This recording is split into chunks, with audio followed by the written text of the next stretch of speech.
Senhoras e senhores, jovens presentes, boa noite.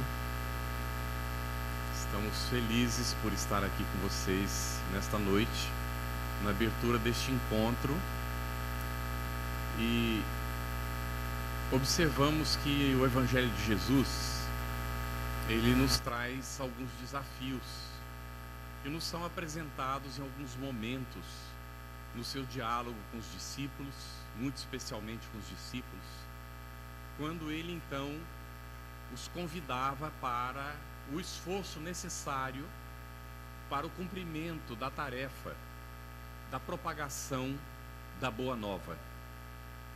Nós vivemos um momento peculiar no nosso planeta, anunciado pelo Espiritismo desde o seu início, que é a vinda dessa nova era, a era da regeneração. Então estamos passando por essa transição que é o mote deste encontro. E nestes momentos, nós espíritas somos convidados a refletir a respeito da nossa posição em relação ao Evangelho de Jesus.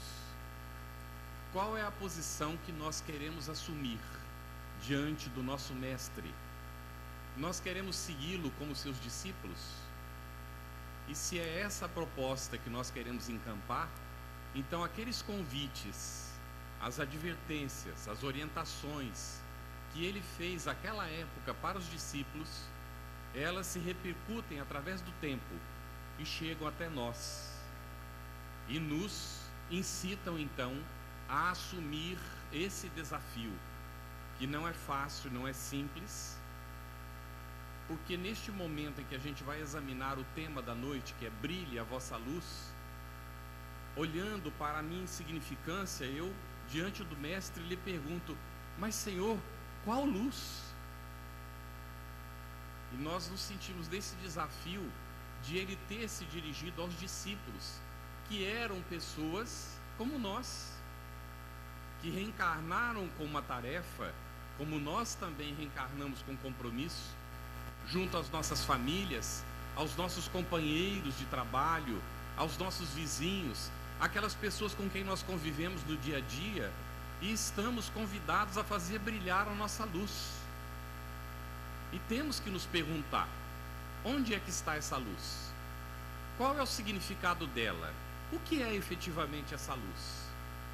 E nós então procuramos examinar o significado da luz.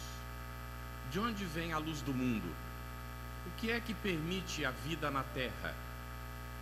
E nós então vamos observar os nossos companheiros ou nós mesmos lá no passado adorando o sol, o deus Ra. E aí nós vemos que desde os tempos remotos nós temos uma veneração pela luz que nos permite a vida no planeta. Quais são as propriedades dessa luz? Para que nós possamos, de alguma maneira, utilizando as comparações, entender as propriedades da luz que nós precisamos gerar e que precisa brilhar em nós. A luz, ela tem uma dualidade entre onda e partícula. No século VI a.C., Pitágoras, examinando a luz, chegou à conclusão de que a luz era formada de partículas e então teria uma natureza corpuscular. No século VII a.C., Aristóteles, examinando também as propriedades da luz, chega à conclusão de que a luz ela se propaga por ondas. E então chegou à conclusão de que a natureza da luz é ondulatória. E aí estava aberta para os filósofos e depois para os cientistas a discussão, uns se posicionando favoráveis a essa ideia de que a luz ela era composta de partículas e se propagava, não é, como partícula pelo universo, então a sua natureza seria corpuscular, e outros cientistas se posicionando dizendo que a luz se propaga como onda e ela tem uma natureza ondulatória. Então, depois de muitas discussões, nós chegamos em Einstein. E Einstein vai então concluir com seus estudos, diante da relatividade, não é, que ele nos apresenta, que a luz se apresenta com uma dualidade. Ela tanto é composta por partículas, como ela também se propaga de maneira ondulatória.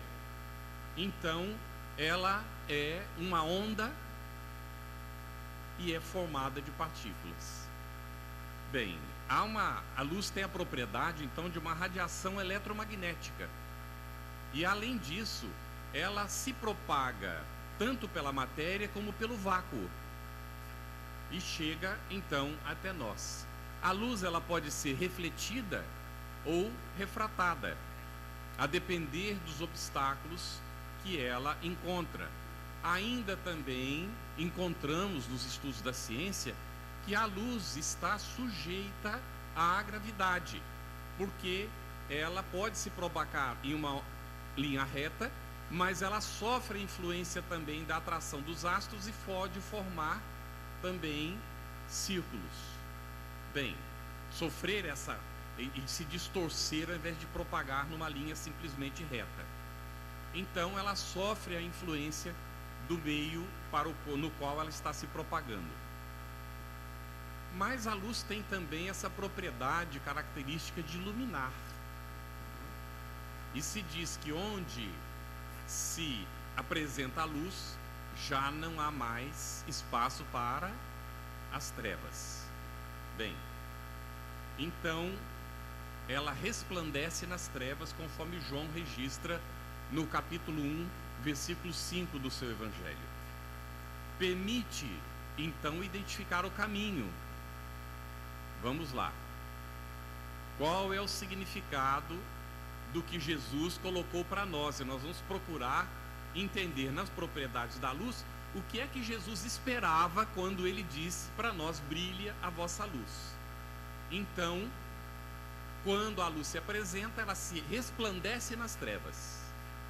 Basta acender um fósforo e o ambiente já se ilumina. Acende uma vela e o ambiente se ilumina. Então, a luz que ele pede para que a gente faça brilhar tem essa capacidade de espancar as trevas, de iluminar o ambiente. E quando a luz está, então, acesa, ela permite identificar o caminho. Ele está nos convidando para que nós auxiliemos o nosso irmão a identificar o caminho. Mas para que isso aconteça, nós precisamos saber qual é o caminho. Senão, como é que nós faremos? Há anos, era 1991, nós ouvimos uma palestra que nós nunca mais esquecemos, de um companheiro num encontro promovido pela Federação Espírita do Estado de São Paulo. E o companheiro, que havia estudado e feito cursos com Cecília Rocha, era evangelizador na FESP, ele então comentava que nós temos uma grande responsabilidade como pais, porque os nossos filhos, quer queiram, quer não, seguem os nossos passos.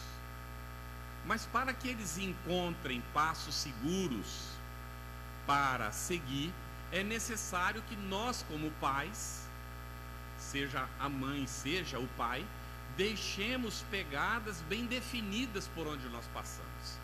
E aí ele faz uma comparação do indivíduo que vai andando como se fosse num local onde as suas pegadas fiquem marcadas. Mas ele não sabe bem qual é o caminho, então ele vai até ali, fica inseguro, volta, aí não sabe bem para onde é, vai para cá de novo, aí não encontrou, volta para lá. E que marcas ele está deixando no chão? Então os filhos vêm, precisam seguir, olham para o chão, é uma confusão. Então eles também ficam desorientados, perdidos, sem saber para onde ir. E nós aproveitamos essa comparação para aquilo que Jesus nos convidou. Se a luz permite identificar o caminho, e nós estamos convidados a fazer brilhar a nossa luz, e a luz tem essa propriedade de ajudar a identificar o caminho, então primeiro nós temos que saber identificar esse caminho, porque senão nós estaremos andando para lá e para cá, às tontas, e os companheiros também não saberão para onde ir. Então a importância, não é, de nós examinarmos o significado dessa luz, para que os companheiros de jornada, vendo aquilo que nós fazemos, encontre a referência do que é necessário fazer também. Olha o tamanho do desafio. Olha o tamanho do desafio. Mas a luz que ilumina também pode ofuscar. Saiu aí pela internet uma referência e uma comparação que nós vamos utilizar aqui agora. Independentemente do autor, não importa quem seja o autor, interessa a ideia.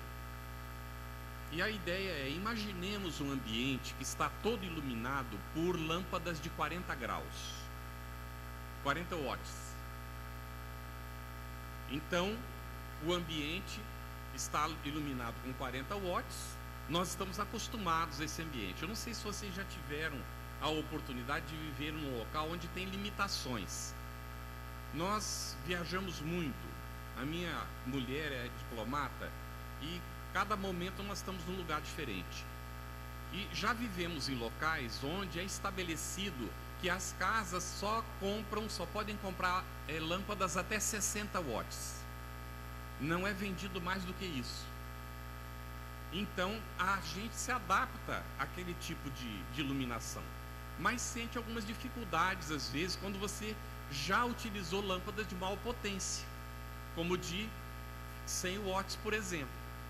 Bem, agora imaginemos um ambiente onde é iluminado tudo com 40 watts. Todo mundo está adaptado a 40 watts. Aí chega alguém e começa a trocar as lâmpadas por lâmpadas de 100 watts.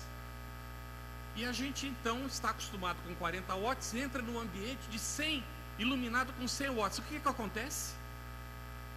Fica ofuscado no primeiro momento. A gente nem consegue ver direito. Precisa então adaptar a vista, não é?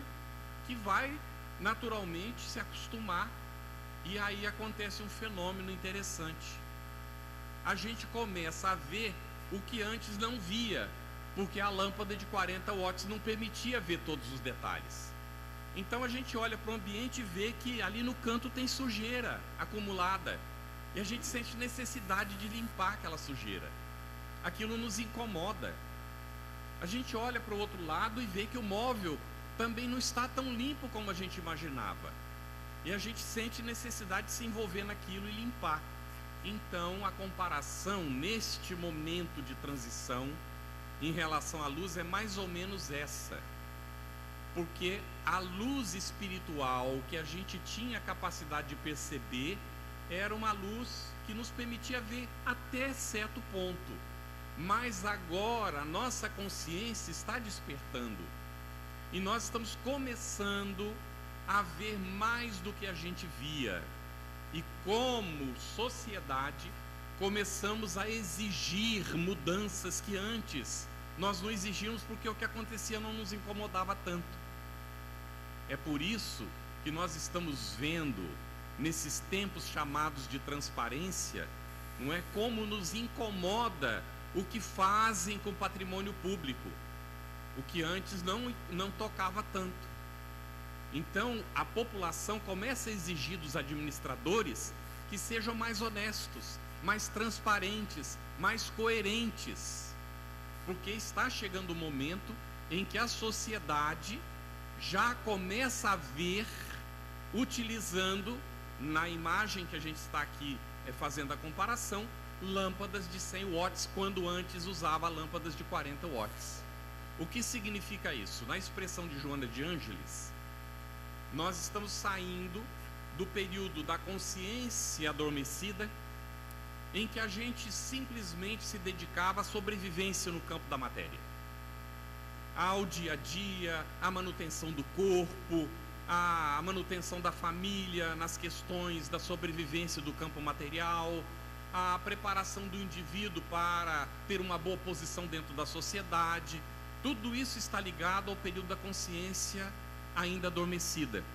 Mas no período da consciência desperta, o indivíduo já não se identifica mais simplesmente como um corpo de carne, mas como um ser espiritual, imortal, que ocupa transitoriamente um corpo de carne.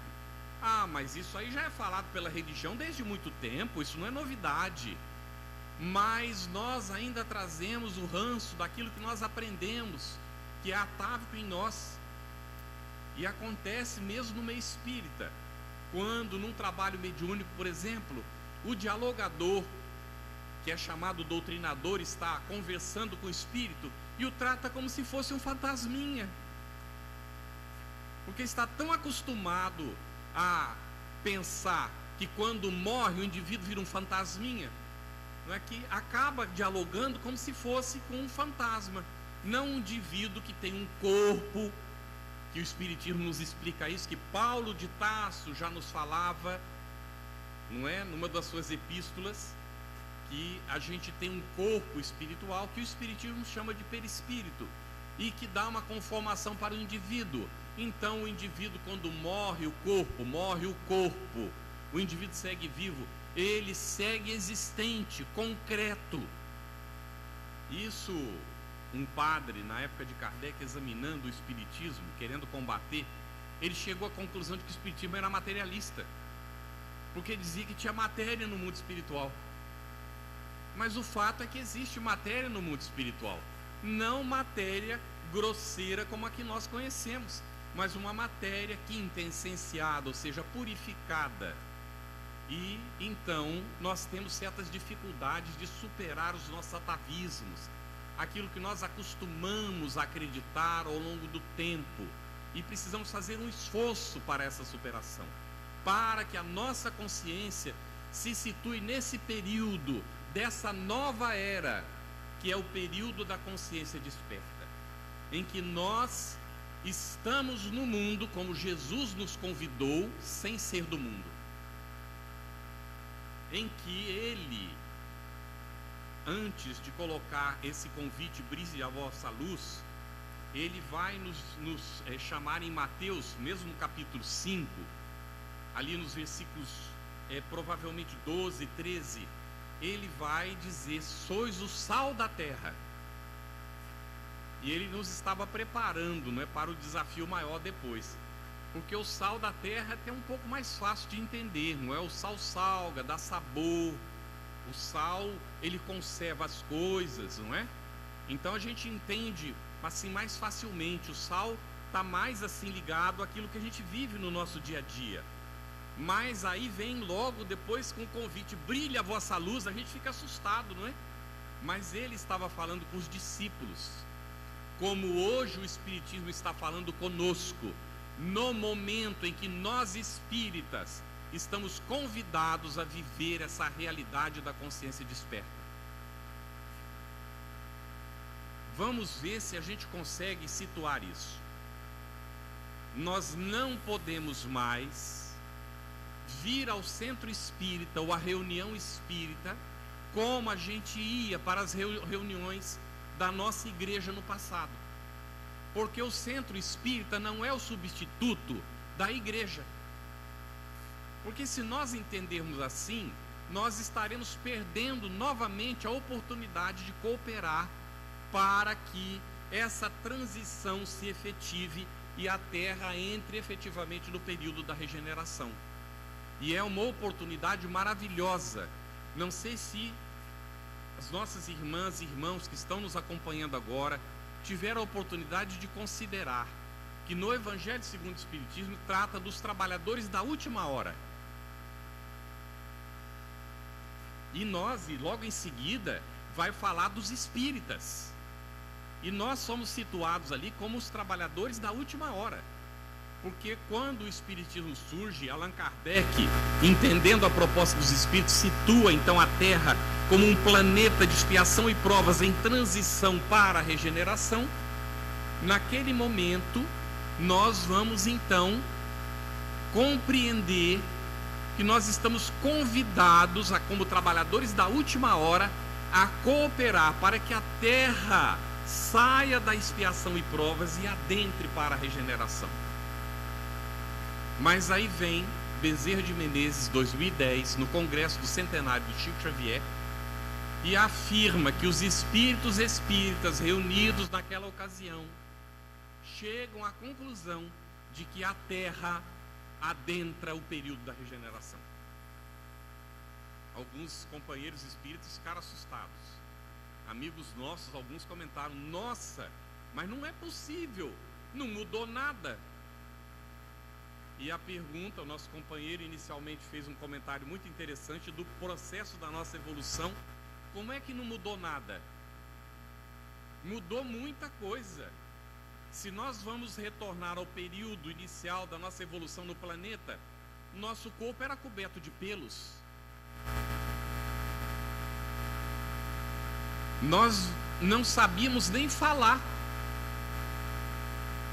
E olha o que é que nós estamos vivendo hoje. Olha o tipo de corpo que nós estamos utilizando. Olha a tecnologia que criou essa realidade virtual. Olha em quanto tempo a cultura do mundo está dobrando hoje. A cada 10 anos, a cultura do nosso planeta dobra.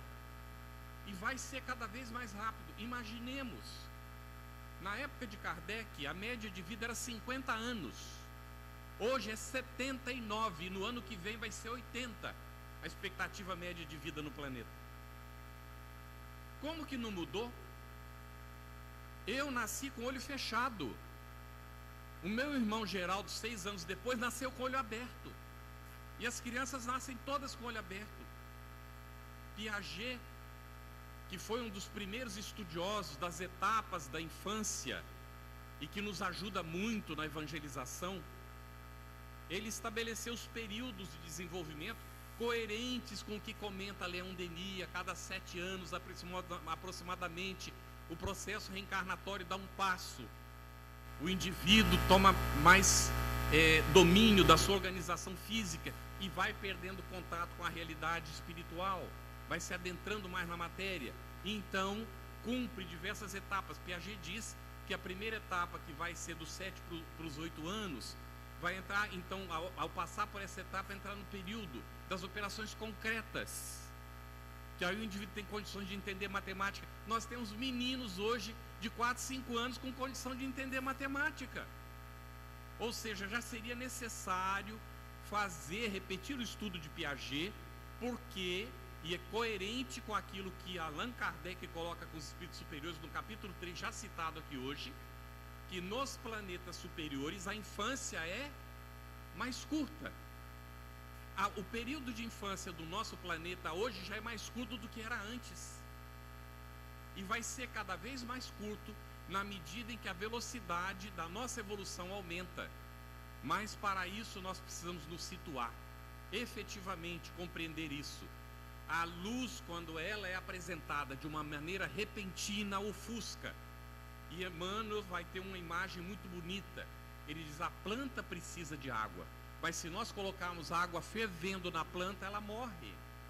Então nós espíritas temos que saber dosar aquilo que nós estamos transferindo para o nosso semelhante. E Kardec teve um cuidado impressionante em relação a isso. Ele foi publicando progressivamente. E aí ainda disse que a doutrina espírita é progressiva, porque na medida em que nós formos avançando, nós estaremos preparados para receber novas informações. Então, nós vamos ver que a luz penetra o charco. Olha a imagem. Penetra o charco e não se contamina. E além de penetrar o charco, ela vai lá no fundo do charco e faz germinar a semente que aparentemente estava abandonada ali. E o que acontece com a semente? Nisso a luz está fazendo o quê? Promovendo a vida.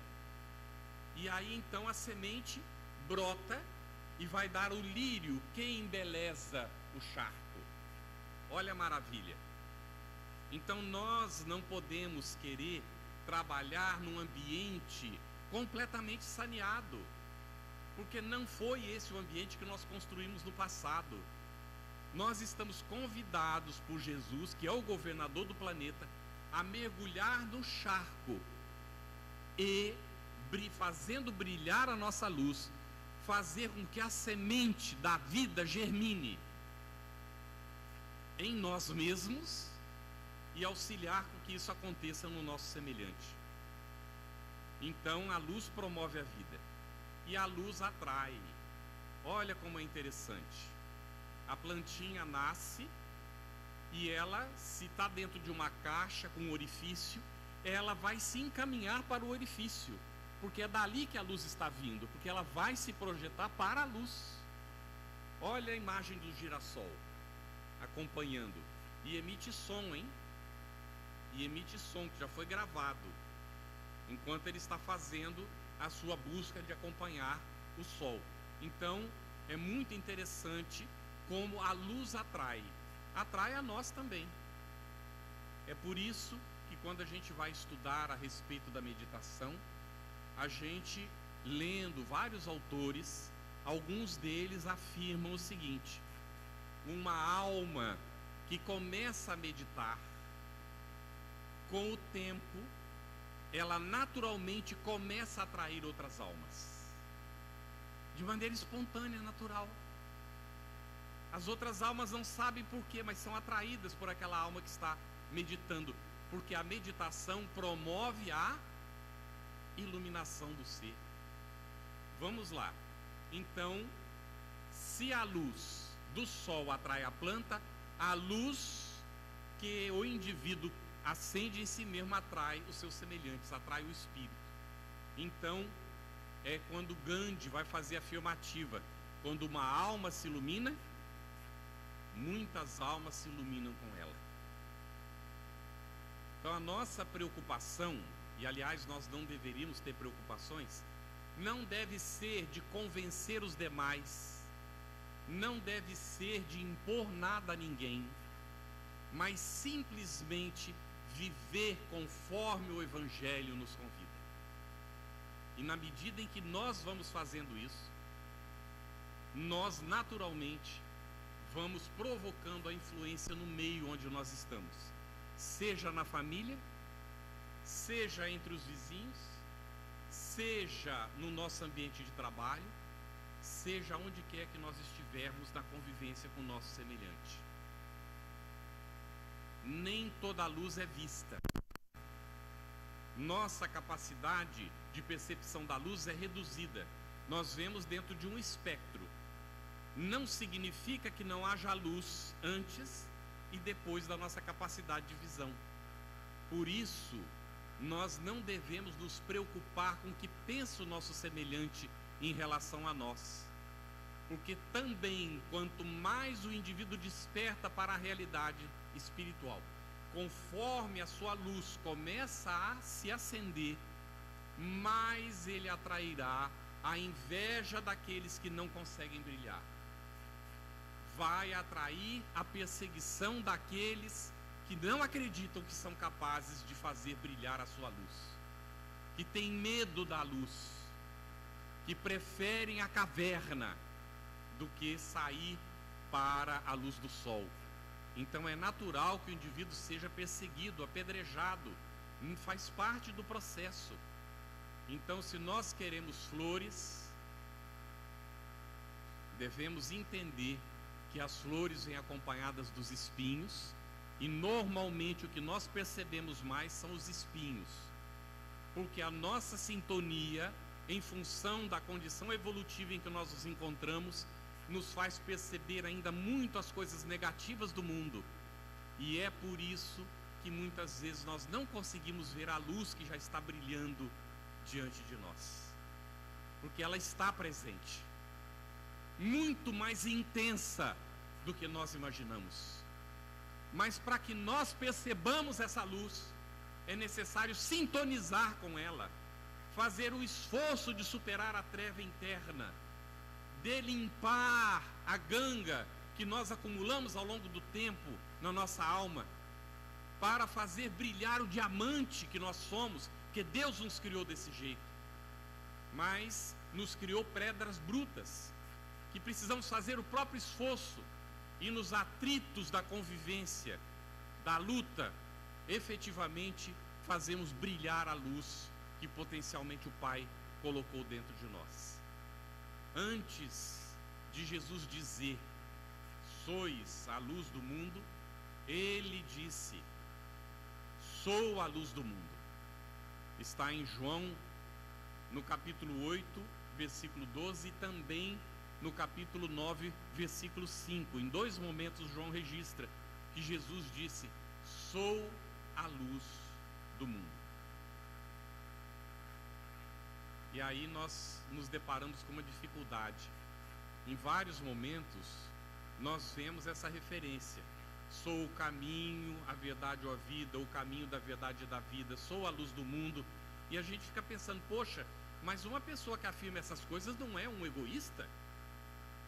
Não é um sujeito orgulhoso que está destacando ele mesmo? E aí nós entramos naquela dificuldade, não é? Porque ainda não compreendemos muitas vezes o significado da grandiosidade do Cristo aqui junto de nós. Então, no momento em que Jesus faz essa afirmativa, ele não está destacando a personalidade dele.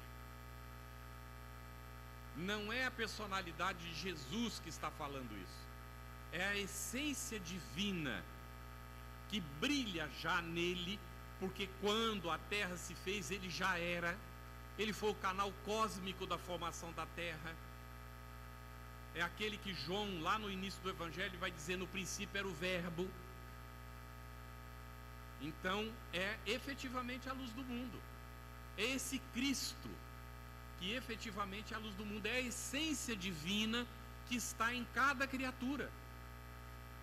E ele não diz que ele é o único, como algumas pessoas não acreditam, porque ele veio para nos ensinar o caminho para chegar aonde ele estava. Ele afirmou aos discípulos: eu vou para preparar-vos o lugar, para que onde eu esteja, vós também possais estar.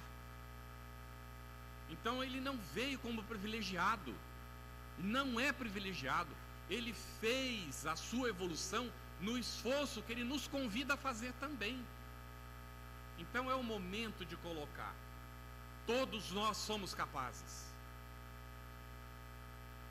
E uma grande dificuldade para nós é não acreditar nisso. É não ter aquilo que Jesus destacou várias vezes, chamado fé. E confundir a fé, que é confiança em si mesmo, com orgulho e vaidade. Porque não é em si mesmo a personalidade que está disputando no mundo. Em si mesmo, em essência divina, que Joana de Ângeles, naquela série psicológica, muito bem examina e nos ajuda a entender. Que a gente acha às vezes um pouco difícil ler aquilo, mas com toda sinceridade, se a gente pega um dicionário, e às vezes hoje nem é necessário, você compra o livro como e-book, e quando você aperta em cima da palavra, aparece o significado dela. Então nós chegamos num momento de sacudir a poeira da preguiça, não é? E fazer um pequeno esforço de efetivamente dar condições da luz se acender dentro de nós. E a luz não pode se acender dentro de nós sem esforço. Não é uma dádiva. Deus já nos deu a vida. O dom da vida nos foi dado de graça. Há um filósofo, eu acho assim, em alguns momentos eu digo: poxa, que pena que ele não entendeu a proposta espírita. Ele não conseguiu entender na encarnação a proposta espírita. Porque se ele tivesse entendido, nossa, teria sido, porque a capacidade dele de escrever, de colocar as coisas, que ele foi encontrando nas meditações que ele fazia sobre o Evangelho, uma coisa impressionante. Humberto Roden, não sei se já leram alguma coisa dele. Ele foi católico, não é? Chegou a ser sacerdote, mas entrou em conflito com a igreja, acabou saindo fora, não é? Foi colocado fora da igreja. E ele então, num dado momento, ele escreve o seguinte: Deus nos fez o mínimo possível para que nós nos fizéssemos o máximo possível. É um pensamento profundamente cristão, mas não é católico, considerem lá. Mas é também profundamente espírita, porque o espiritismo é o cristianismo redivivo. Então um pensador pode não aceitar o espiritismo, mas quando ele aprofunda nos conceitos cristãos, ele chega às mesmas conclusões que o espiritismo nos apresenta. Porque de fato, A lei divina não tem barreiras, ela não se circunscreve aos nossos preconceitos e limitações. A lei divina só espera que nós abramos o nosso horizonte para que ela nos penetre e nos ilumine. Vamos então observar que Jesus, antes de dizer sois a luz do mundo, ele disse sou a luz do mundo, para que nós pudéssemos entender que quando ele estivesse falando sois a luz do mundo, que brilhe a vossa luz, que nós pudéssemos entender, e perdão que eu use o meu nome aqui, que não vai ser a luz do Carlos Campetti que vai brilhar, porque enquanto ele estiver esperando isso, não vai acontecer.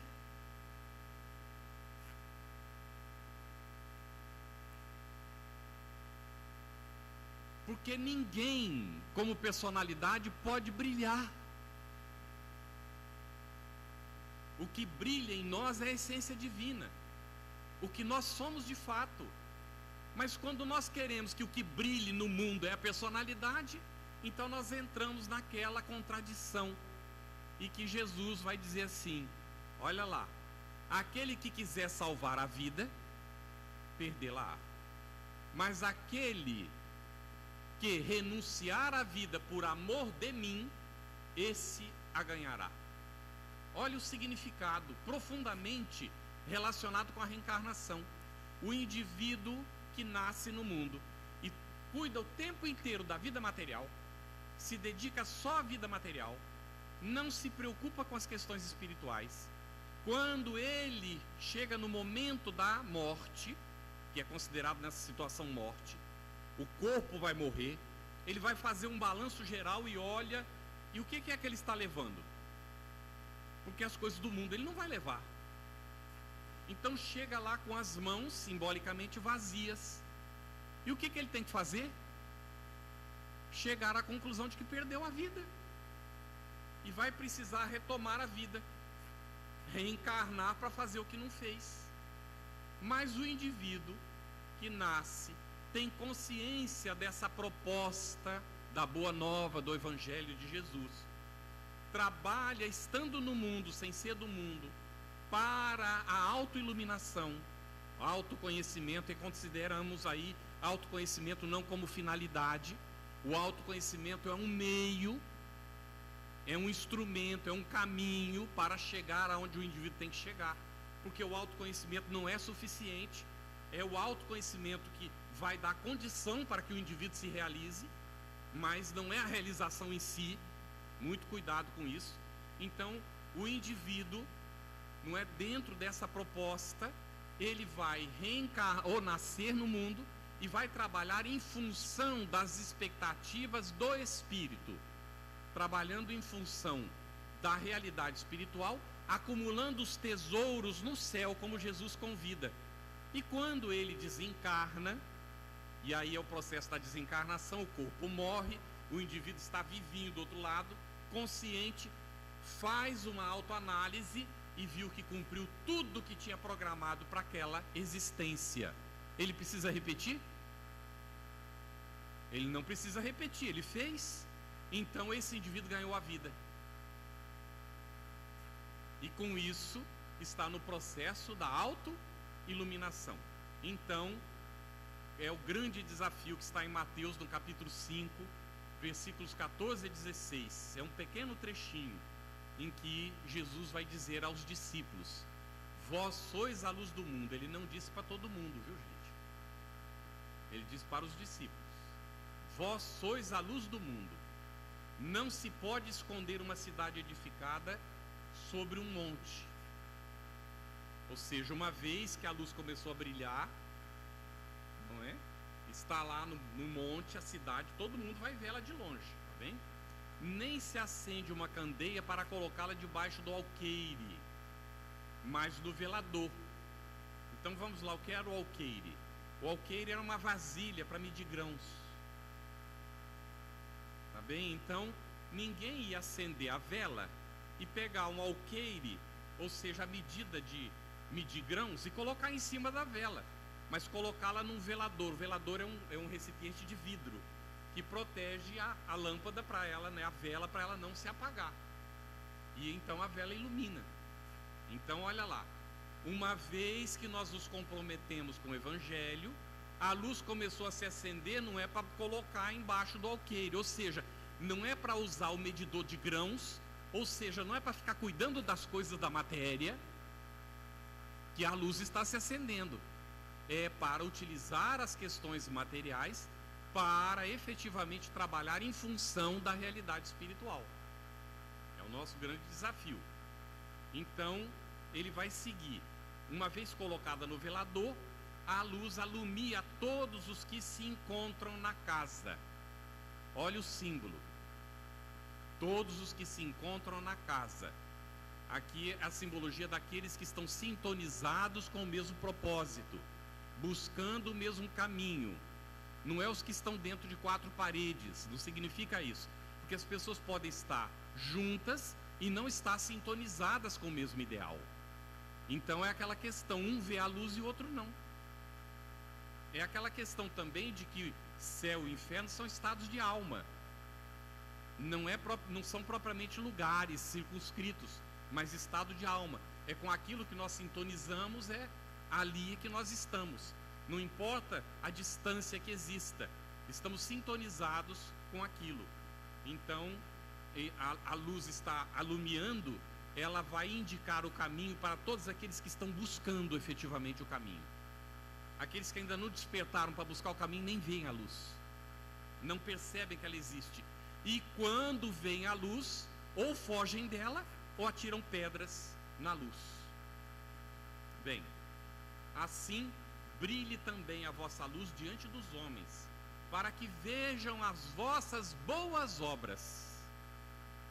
Olha lá, e glorifiquem a vosso Pai que está nos céus, porque vejam as vossas boas obras, que não são nossas, é o Pai quem realiza.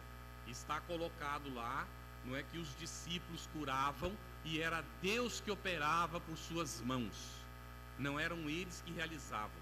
Paulo mesmo começou a fazer uma série de curas e ele colocava que não era ele, era o Pai através dele, era o Criador fazendo aquelas curas. Mas vale a pergunta: como acender então a nossa luz? Como acender a nossa luz? A gente já falou no autoconhecimento, que é um caminho, não é, para o autodescobrimento, para a autoidentificação, para que nós cheguemos à conclusão de que nós não somos carne que tem um espírito, mas que nós somos espíritos que está usando transitoriamente a carne, não é? Aí um segundo passo que virá com o tempo no amadurecimento da criatura, que é a renúncia a si mesmo.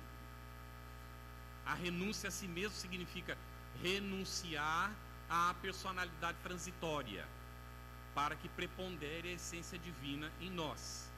E aí é onde o humilde será exalçado. O indivíduo que começa a renunciar a si mesmo se faz humilde. Mas é preciso entender que humildade não é passividade, sentar e ficar esperando as coisas acontecerem. Vamos lá, da onde vem a palavra humildade? No original vem de humus. O que é o humus? O humus é aquilo que se forma na floresta, quando a árvore ela produz, não é, as folhas, ela produz as flores, os frutos que caem no solo. Os galhos vão ficando velhos, não é, secam e caem no solo. E quando cai no solo, vem aqueles animálculos, não é, que roem tudo aquilo, come, e aí vira o que a gente chama de adubo, não é isso? Então o humus é o adubo. E eu pergunto para vocês, o humus é passivo?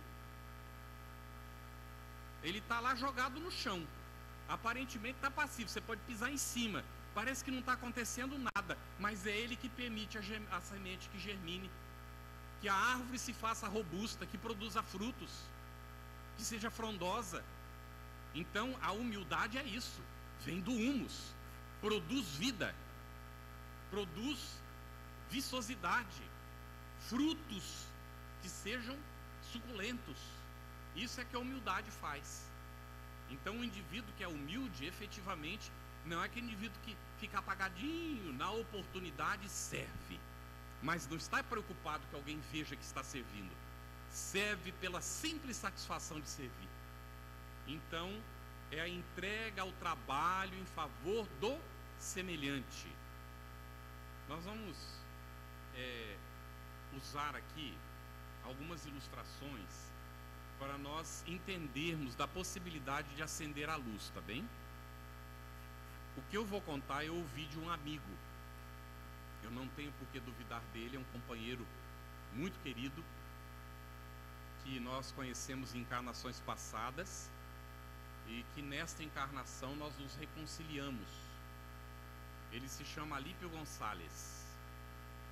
Ele é canário, portanto espanhol, mas na sua juventude veio para a Venezuela e hoje está vivendo, no final da sua vida, com problemas seríssimos de pulmão, quase, não é, numa situação muito difícil na vida dele, vivendo a situação que a Venezuela está vivendo, e por isso a gente tem sempre conclamado: oremos pelos nossos irmãos venezuelanos e peçamos a Deus nosso Pai que não permita que o nosso país entre numa situação como essa nunca, porque é muito complicado o indivíduo não ter a liberdade para construir a sua vida e a sua família, tendo que viver conforme a cabeça de algumas pessoas e conforme a sua maneira de ver a vida, como se a vida fosse só matéria.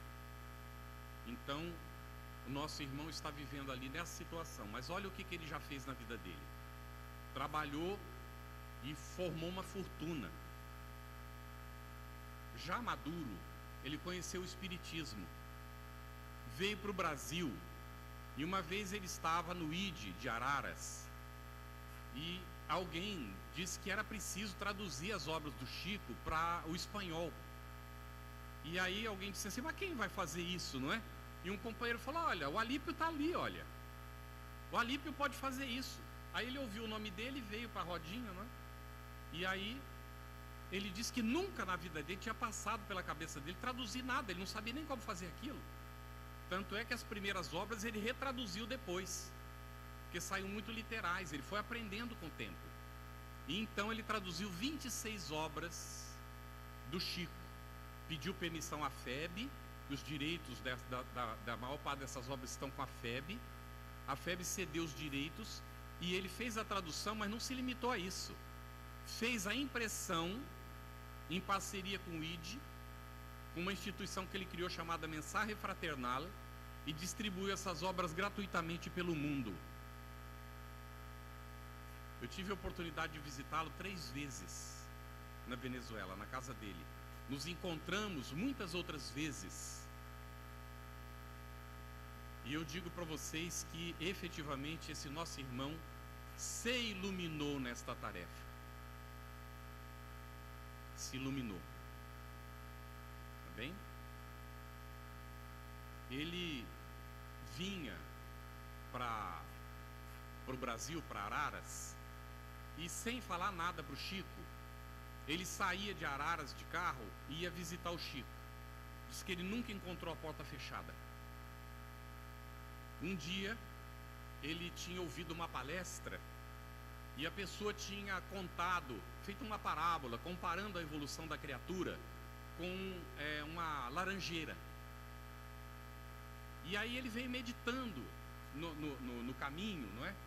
Na estrada, a respeito dessa imagem que a pessoa utilizou. Achou tão interessante aquilo, não é?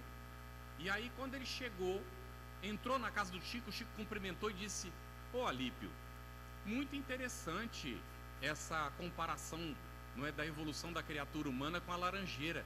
Aí o Alípio disse: mas Chico, eu não falei nada, não é?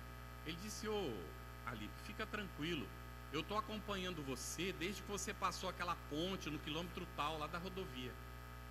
Vocês conseguiram entender o que eu coloquei agora? Foram medir a hora do Chico com a máquina Kirlian, não deu conta. Para a gente ter uma ideia, a minha deve ser alguns milímetros, não é? Normalmente vai até 2 centímetros da pessoa, do Chico não coube na máquina. Tá bem? Então, agora eu vou contar outro episódio que a Alípio me contou. Estava ele numa rodinha, depois, já pela madrugada, né, depois dos trabalhos no centro, que o Chico atendeu aquele monte de gente. Aí algumas pessoas iam para a casa do Chico ainda pela madrugada, continuava conversando, às vezes ele nem dormia, dali saía para trabalhar, não é? Então ele disse que uma dessas vezes estava lá conversando e eles viam que o Chico pegava o paletó e fazia assim, o paletó. E aí alguém perguntou para ele: "Ô Chico, você tá com algum problema?" "Não, meu irmão, tá tudo bem, pô, vamos continuar conversando." E aí ele se virava assim, fazia desse jeito com o paletó. E aí uma hora um companheiro mais afoito, né, bateu a mão assim no paletó do Chico e disse: "Ô Chico, você tá com algum problema aí?" E puxou o paletó. O que eles viram? O peito do Chico brilhando. E ele puxou de novo o paletó. Não, meu irmão, deixa isso, deixa isso. Não é ficção científica não, viu gente? É fato. Eu não tenho por que duvidar desse amigo meu, ele viu isso. Aí nós vamos agora, quase ao final do nosso comentário, nos lembrar de uma obra.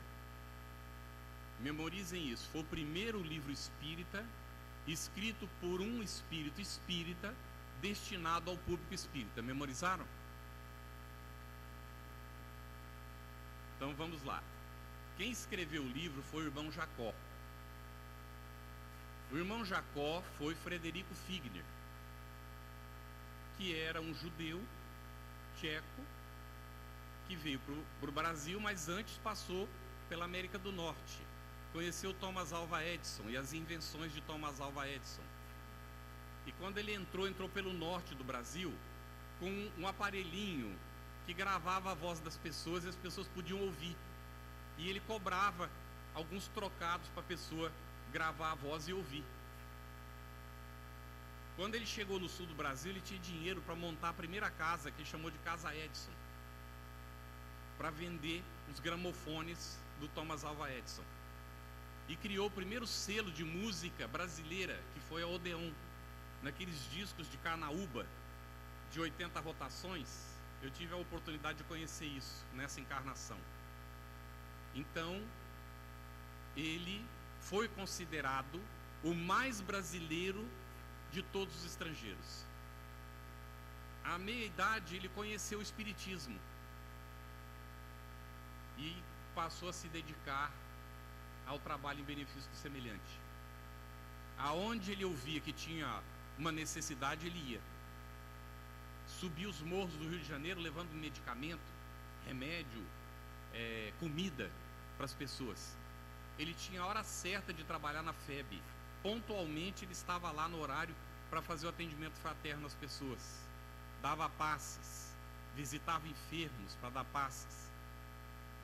E ele prometeu que quando ele desencarnasse, ele escreveria a experiência da desencarnação dele para os companheiros que tinham ficado. Aí ele vai descrever no livro Voltei. Então é por isso que é o primeiro livro espírita escrito por um espírito espírita destinado ao público espírita. Lógico que as outras pessoas que não são espíritas podem ler. Eu conheço um companheiro católico que hoje é espírita porque leu Voltei. Então o livrinho é dessa finurinha. Dessa finurinha. Eu não vou contar tudo não, porque senão vocês não vão querer ler, né? As pessoas acham que quando o orador fala, já falou tudo. Não fala nem 5%. Tá bem? O nosso pai, meu pai do Geraldo, e nós temos outros dois irmãos, não é? Ele tinha 50 anos, quando um dia ele disse para mim e para o Geraldo que não precisava ler não, porque ele não teve chance de estudar, não é? Então ele dizia que não precisava ler, que a gente ia no centro, ouvia a palestra e resolvia. E estava muito bem, porque a gente aprendia dessa forma. Aí o Geraldo olhou para mim, eu olhei para o Geraldo, né? E graças a Deus o nosso pai nos deu, nos ensinou a ter o valor da própria opinião. Então nós quase que falamos juntos os dois: papai, o senhor nos desculpe, mas nós não concordamos com o senhor. Porque o orador, ele fala de segunda mão, daquilo que ele leu, que ele entendeu, e conta alguma coisa da experiência de vida dele. Para a gente entender de primeira mão, tem que ler. Hoje nosso pai tem 87 anos, está lendo pela 7ª vez os livros de Allan Kardec, que ele termina e começa de novo. Tá bem? Ele diz: eu não consigo ler nada para ninguém, mas para mim mesmo eu leio. bom? Quando a gente quer, a gente se supera. Então ele sabia o rudimento da leitura, então ele foi aperfeiçoando isso. E aí a minha mãe diz assim: eu não sei como é que ele lê, porque se ele for fazer um buraco na parede e ele tirar a furadeira, ele não consegue acertar mais o buraco, porque não consegue ver nem com óculos, mas ele lê e continua lendo, não é? Faz o esforço dele. Então, Voltei vai narrar essa história desse espírito que foi espírita, que foi trabalhador espírita, foi vice-presidente da Federação Espírita Brasileira, e que quando chegou no mundo espiritual teve uma decepção tremenda, porque ele foi recebido por Bezerra de Menezes e pela filha dele.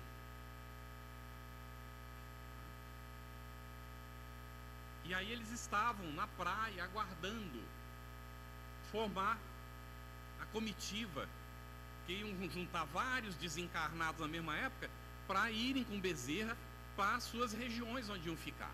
E num dado momento ele olha que vem vindo, a filha tinha explicado para ele que estava esperando uma professora, que tinha sido professora no interior. Essas assim que a gente diz professorinha, que alfabetizava a criancinha lá no interior, que a gente muitas vezes menospreza, né? E aí quando ele viu, ela vinha cercada de criança e brilhando, iluminada por dentro. E ele olhou aquilo e se encheu de inveja, porque ele olhou para ele e não tinha. Aí a filha dele olhou para ele e falou: papai, bastou isso, ele se recompôs. E aí começa a luta. Vocês querem saber como é que a gente acende a própria luz? Não vou contar não, leiam Voltei. Tá bem? Eu só vou contar para vocês, finalizando o nosso comentário, o que aconteceu com ele quando ele, nas incursões que ele fazia, não é? Ele vinha para a terra e ele encontrava os espíritos que ele tinha doutrinado, que ele era doutrinador no trabalho mediúnico, e os espíritos apontavam para ele e falavam assim: ei Jacó, não era Jacó que falava Figner, né? Ei Figner, cadê a tua luz, cara, que você vivia recomendando para a gente? Cadê a luz, ô Figner? Tá? Que a gente vai encontrar com aqueles que foram nossos, né, companheiros de luta e tal. E esses que são inferiores apontam e falam as nossas mazelas, não é? E aí um dia, depois de muita luta, não é? Ele vai caminhando de volta para a colônia, depois de ter feito o trabalho, né, sozinho. E ele vai passando por um local, tinha uma ponte que tinha que cruzar, e ele ouvindo, né, os achaques dos espíritos, toda vez que ele passava por ali, gritava: ei Figner, cadê a luz, hein meu? Aí recomendava pra gente, mas não tem, né? E ele ouvindo aquilo, né, começou a orar. Aí ele começou a orar, e de repente ele percebeu que os espíritos foram se calando e começaram a debandar. Aí ele percebeu que estava uma luz, e ele então agradeceu a Frederico Figner. Perdão. Ai meu Deus do céu. Ele agradeceu a... foi o nome do espírito tão querido. Já vem, tá? Que ele inclusive faz uma confissão, que ele é recebido lá na colônia e tudo, na fala das imperfeições dele na frente de todo mundo. E Bittencourt Sampaio. Então ele pensa que é Bittencourt Sampaio que está amparando ele. E ele ora para agradecer a Bittencourt, que estava ajudando ele com aquela luz, e presta atenção na situação. Quando ele vai ver, a luz é a dele próprio. Tá bem? E aí então os espíritos, em debandada, param de gritar e de acusar e desaparecem. Então o que acontece com as trevas? As trevas temem a luz, porque a luz ela revela aquilo que nós somos de fato. Então quando Jesus nos convida: brilhe a vossa luz, não é para apontar o dedo para o nosso semelhante, senão nós estaríamos como aquele indivíduo que tem uma trave no olho e fica querendo ver o cisco no olho dos outros. Quando a luz realmente se manifesta, a gente nem percebe, porque não está mais preocupado com isso. Nós estamos trabalhando em benefício do semelhante. dedicados ao bem do nosso próximo. E aí nós vamos entendendo a expressão de Kardec quando ele diz que efetivamente fora da caridade não há salvação, porque é pelo trabalho desinteressado, dedicado em favor do semelhante, é que nós conseguimos acender a nossa própria luz. Como fazer?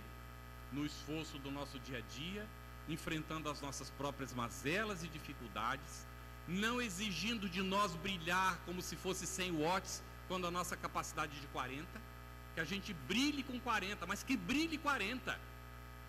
Por que apagar os 40? Porque tem outros que estão brilhando 100, vamos insistir, porque de 40 vai para 60 e depois, mais tarde, nós alcançaremos também que a luz fique acendida permanentemente. É trabalho, é esforço, é dedicação mesmo.